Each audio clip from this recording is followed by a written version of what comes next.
പേര് മൈഥിലി, ജഡ്ജി. എൻ്റെ പേര് അൻസിയ, ഞാൻ പ്രതിഭാഗം ഭക്ഷണം. എൻ്റെ പേര് നമിത, ഞാൻ പൂക്കളുടെ കളിക്കുന്നത്.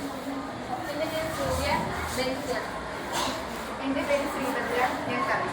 എൻ്റെ പേര് അഭിനന്ദ, ഞാൻ മുല്ലപ്പൂവ്.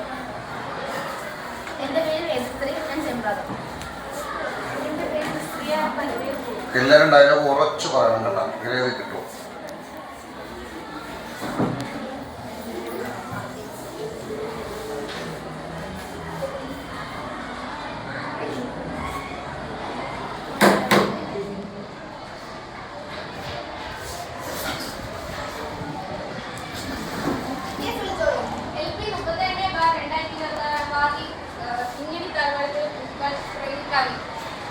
Accused is present.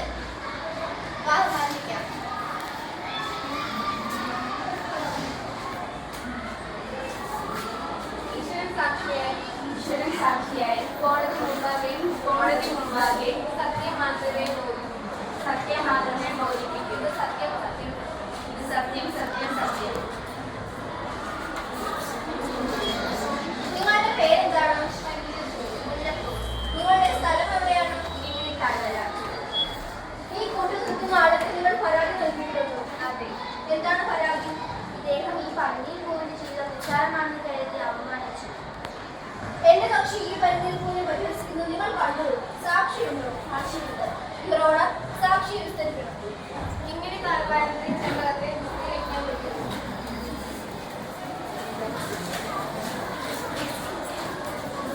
എന്റെ കക്ഷി എന്ന് പറഞ്ഞാണ് ഈ പന്നിയിൽ പോയി പരിഹസിക്കുന്നത്? നിങ്ങൾ ഈ പൂവിന്റെ ബന്ധുവാണോ?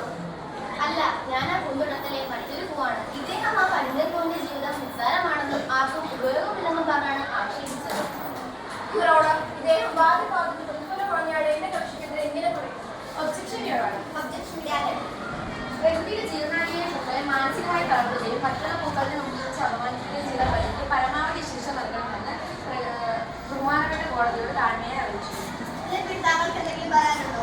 വിടുന്നു എന്ന പന്നിപ്പൂവിനെ ആദ്യം കണ്ടപ്പോൾ എത്ര നിസ്സാരമായ ഒന്നാണെന്ന് എനിക്ക് തോന്നി. തുടർന്ന് ഞാനതിനെ അഭിപ്രായപ്പെട്ടു. എന്നാൽ ഇപ്പോൾ ഞാനതോർത്ത് ദുഃഖിക്കുന്നു.